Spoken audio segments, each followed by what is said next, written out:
L'alcool est dangereux pour la santé et à consommer avec modération évidemment. Mais pas en Corée. Allez, 1, 2, 3. Moi c'est Clément, 21 ans en France, donc 22 en Corée, si je comprends bien.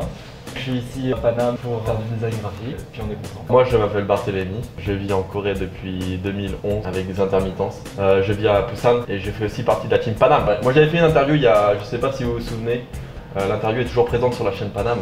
On avait fait une interview avec Dong Hyuk où je m'étais présenté et j'avais un peu déjà expliqué mon parcours en Corée. Donc là maintenant j'ai un an de plus de vécu en Corée, donc ça peut être encore plus intéressant, donc n'hésitez pas. Ce qui m'avait marqué positivement, c'est la sécurité, le sentiment de sécurité que tu peux avoir à n'importe quel moment en Corée, qui est vraiment agréable. Sur la partie négative, c'est par exemple les poubelles dans la rue. Ça me choque pas grandement, mais c'est vrai que je m'y attendais pas. Moi ce qui m'a choqué, la première chose quand je suis arrivé en Corée, et je vais pas te mentir franchement, et encore aujourd'hui un peu, c'est l'odeur dans la rue. Je sais pas comment ça se fait, mais dans la Corée, il y a souvent des odeurs d'égout qui ressortent. Ça m'avait un peu marqué. Il y a aussi beaucoup de... un peu moins aujourd'hui, mais il y a aussi des odeurs d'épices et de nourriture dans la rue parce qu'il y a beaucoup de stands de nourriture. En Corée, on va mettre beaucoup de petits plats, comment on appelle ça? Des banjan. Des banjan, un peu partout disposés un peu sur la table. On va piocher en fait, on va pas prendre un peu ce qui nous plaît au fur et à mesure qu'on mange.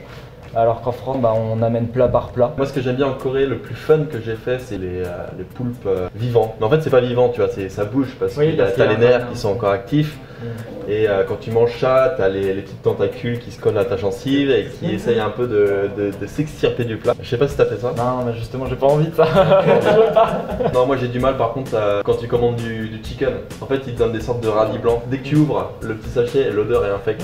Le goût ça passe, tu vois, mais l'odeur est infecte. Hier on n'a pas campé, mais on est resté dans une sorte de petit village traditionnel coréen et justement on a commandé du chicken. Et en fait le jeu c'était de mettre le plus loin possible ou de donner à l'autre le petit sachet parce que dès que tu ouvres ça te prend le nez quoi. C'est très épicé, il faut s'y habituer, ça prend du temps. Je sais pas si vous connaissez le kimchi, j'imagine pour ceux qui s'intéressent un peu à la Corée du Sud. Ici on dit que pour aimer le kimchi il faut au moins un an. Je pense que c'est un peu vrai parce que moi au bout d'un an c'est vrai que j'ai commencé à apprécier le kimchi. Donc est-ce que tu as déjà toi goûté le kimchi? Ouais j'ai goûté mais j'en prends pas en ce moment.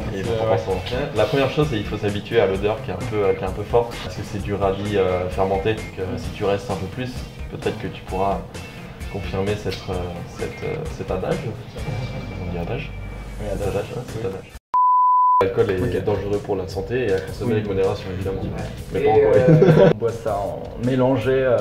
On mélange de la bière et soju, donc alors ouais, mais ça, certains le font, mais tout le monde ne fait pas ça. Ok. Donc t'es pas obligé de le faire non plus. Ouais. Quand on mélange, en fait, on sent que le goût de la bière. Ça donne un mauvais goût à la bière, donc en fait c'est comme si on buvait une mauvaise bière. Moi j'adore le makgeolli, l'alcool de riz. En fait en Corée il y a différentes sortes de bars. T'as des bars où tu peux boire du soju et de la bière et t'as aussi des bars à makgeolli. C'est toujours agréable d'aller là-bas parce que t'as toujours un bon petit makgeolli, ils t'apportent aussi du poisson et d'autres plats coréens. Et ça pour moi c'est les meilleures expériences. Dans un environnement vraiment particulier à la Corée. Moi je viens de le dire, c'est le makgeolli. Et de loin. Après il y a le soju qui est très très bas, mais qu'on doit boire pour s'adapter à la culture on va dire, mais numéro 1 makgeolli. En France c'est cher. En France, ouais, en France la différence c'est que c'est cher quoi. C'est vrai qu'il y a une vraie culture de l'alcool en Corée, même d'entreprise. Les gens souvent sortent entre employés, ce qu'on appelle les weshik. À la longue c'est un peu saoulant, parce que des fois tu as un peu envie de rentrer chez toi. Et surtout en Corée, la chose négative c'est qu'en fait ils vont te prévenir du weshik 20 minutes avant. Il est 18h, t'as presque fini, ton patron va venir te voir, et à 17h40 il va te dire on fait un petit weshik ce soir. Et en Corée tu peux pas dire non. Et du coup il faut que j'annule mon cinéma avec ma copine, c'est bien. Ça m'est arrivé. Et t'as annulé les trucs? Oui. No God! Ah d'accord. En fait ici j'ai l'impression qu'on boit l'alcool pour se faire plaisir avec les amis.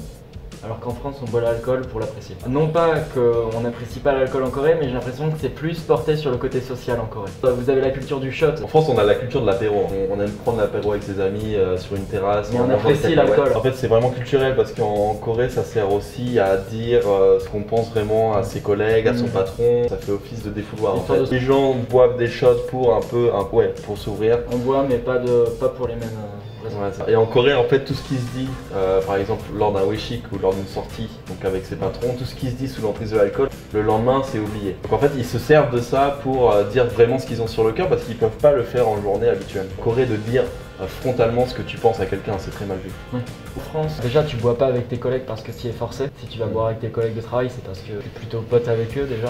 En France, on boit pour plaisir. Parce qu'en France, c'est complètement accepté de dire ce que tu penses et c'est même requis de dire ce que tu penses vraiment à ton collègue ou à ton patron. Pas dans tous les cas, mais la plupart du temps.